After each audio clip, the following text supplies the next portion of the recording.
And I'll never forget, we had that one shot of one of the Soviet players, his chin up against the top of his stick. And he had such a curious look on his face. I mean, it was almost as if he was enjoying this a little bit.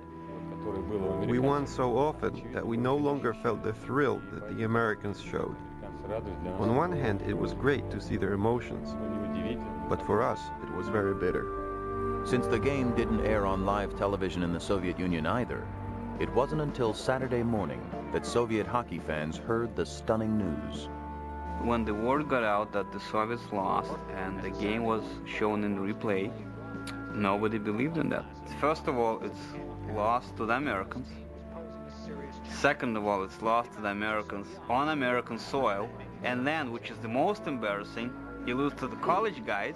Are they drunk or what? What happened? In Lake Placid and all over the United States, the victory triggered an outpouring of national emotion never before provoked by a sporting event. We hadn't had a reason to feel patriotic as a country for a long time. And this was a reason, and it was a good reason. We were able to be proud of ourselves again. We beat the Russians. It was we, it wasn't they, it wasn't the US kids, it was we beat the Russians. As the nation continued celebrating, for the hockey team, it wasn't over yet. People always forget that the U.S. had to win another game on Sunday. It was still possible. If the Americans did not beat the Finns, that they would not only not win the gold, they wouldn't win any medal at all. And Herb understood this. And we were excited, we were anxious, we couldn't wait to get out and play. And Herb Brooks walked into the locker room, and he looked at us and he said, if you lose this game, you'll take it to your fucking grave. And he stopped, he walked a couple of steps, turned, looked at us again and said, your fucking grave. Everybody rising as one now. What has become, in deference to the Dallas Cowboys, truly America's team.